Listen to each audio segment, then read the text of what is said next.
Juan's out and Brooms ready. It's time to dive in to Kids on Brooms. Today, we're exploring how this TTRPG can bring magical schools or colleges to life and help you decide if it's the right system for your table. Let's go.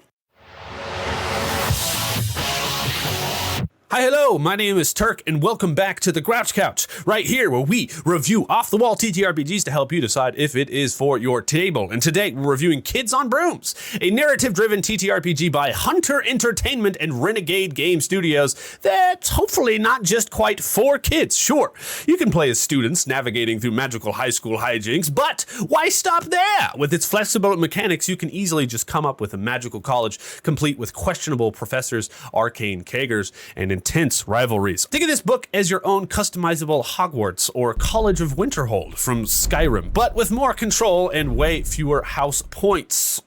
Let's see if this system is the spell you need to bring your table back to life. Is it for you? Here's the big question. Who's Kids on Brooms actually for? Let's break it down. Who will love this game? Fans of magical settings, obviously. If you've ever wanted to live out your Harry Potter or Skyrim College of Winterhold dreams, this game is your wand-waving ticket. You're not just stuck playing kids, though. You could also create professors, graduate students, or even alumni trying to relive their glory days at the annual Enchanted Homecoming. This is for storytellers first. This is a narrative-heavy system. Mechanics do kind of take a back seat, letting your story shine. It's perfect for players who love improving and GMs who enjoy crafting unique worlds and settings and NPCs. Also for DIY enthusiasts and homebrewers, from designing magical sports like Quidditch but with dodgeballs, or creating bizarre magical classes like advanced necromantic juggling. This game thrives on your creativity. It's also for light mechanic lovers. You hate flipping through 300 pages of rules to figure out how to tie your shoes. Well, with KOB, you'll be rolling dice and casting spells in no time. But who might pass on this book? I'd say crunch seekers. If you love tracking stats, inventory management, and expect spell ranges, this system's simplicity may not be for you. Also, mechanic-driven players who love, dungeon delving. KOB is about the story. Combat is narrative-driven, and stats are kind of streamlined for this thing. So if you're here for detailed tactical battles with minis and where everyone is standing and flanking bonuses, then this may not be for you. Also, hey, people who hate fun. Honestly, the idea of magical sports and enchanted cake stands, if that doesn't excite you, then I just don't know what to say to you. Okay, so now we're going to talk about the core mechanics, all right? Help you understand a little bit better. Kids on Bikes uses 6 core stats. You got brains, brawn, charm, fight, flight, and grit. You can assign dice from a D4 to a D20 to each stat, and when rolling and attempting a task, your dice may explode. Similar things that you've seen in other kinds of mechanics recently. There was a popular one, came out, the one from Dimension 20. So exploding dice mean that even your worst stats can pull off miraculous successes, and nothing is funnier than rolling a D4 and a brawn, rolling a crit, and then punching a troll into next week, even though you're the skinny magical kid, So failures do earn a thing called adversary tokens, which can be spent to boost future rolls or even unlock cool abilities.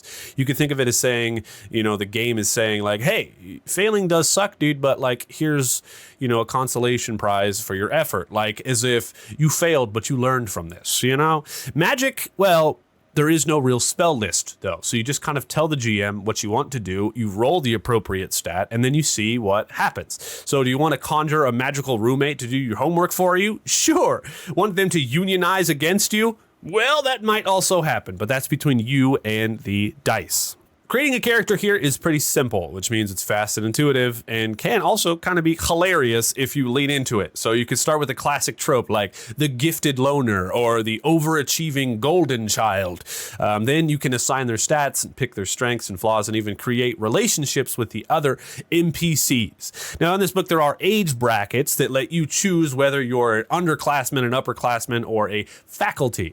And faculty members, for example, get bonuses to brains and grit because they've seen some things. Like last year's advanced pyromancy fail, R.I.P. Gregory's eyebrows. Wands, sure, but why stop there? You can use magical staves, enchanted skateboards, or cursed coffee mugs. You could even use staffs if you want to be doing something in Skyrim. Shout out Wabbajack, you know what I'm saying? As long as it's made of 2 different components, because that's important to your character sheet, right? Like oak and a unicorn hair. Yeah, it works. And yes, you can absolutely give your wand a backstory. My favorite backstory? This wand once belonged to a disgraced wizard who tried to rob the bank and failed spectacularly. Right? Could be fun stuff like that. Now we're on to the world building and magical colleges section. This is kind of where, Kids on Brooms is going to shine. This game encourages players and the GMs to actually collaborate at the beginning during session 0 to create the school's name together. The locations of it, the quirks about it. Do you want a sprawling campus across a floating island? Sure, you can do that. Done. You came up with it together. How about a decrepit old mages college where the facility are more interested in personal research than even teaching? Sure, easy, done. Do you want to create a college in the middle of Winterhold through a winter and there are dragons attacking it? Sure, you can do it. Magical sports and classes go wild. You can combine 2 real-world activities with your magical sports for sports like Enchanted Dodgeball, like I mentioned earlier, or Necromantic Roller Derbies, which could be really fun. Proteus, what's up? For classes, you can mix practical magic with absurdity, like divination for bureaucrats or experimental potion mixology. So Kids on Bikes is all about player-driven narratives, right? Like we've said a few times. Mechanics take a backseat, giving you the freedom to lean into your character's quirks and their creativity. Combat, of course, is narrative first, with roles determining degrees of successes or failure. It's less roll to hit and more describe how you use your broom as a jousting lance while flying through a thunderstorm. Injuries are handled narratively too. There's no HP, just varying levels of dazed, hurt, or dying, which I really enjoy. You don't got to worry about the numbers that you have of HP. It's just you got hit, you got knocked out, and you got stabbed, son, so you might want to heal.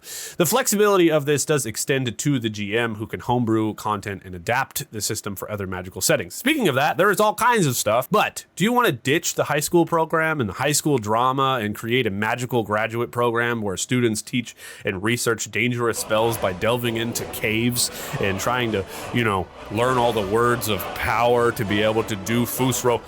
Skyrim again. Final thoughts. Is it for you? Are you looking for a light, creative, and collaborative system where the story takes center stage? Kids on Brooms right here is an absolute gem. It's not just for kids, though. You can adapt it to be magical college and wizarding retirement homes or anything in between. But if you're all about crunch and rigid mechanics, this might not be for you, all right? Or for your broomstick, if you know what I'm saying. Everyone else, grab your wand or your cursed mug or your wabbajack and let the magic begin. Yo, thanks for watching. If you enjoyed this quick Is It For You review, hit the like button and subscribe for more TTRPG content right here. That's right. What is your ideal magical setting? Are you talking about Skyrim? We talking about Hogwarts? What are we talking about? I don't know. Let me know down in the comments. And do not forget, if you want to pick up Kids on Brooms, you can use our drive-through RPG link down there in the description to help support the show. And I do hope that your adventures are magical. See you later.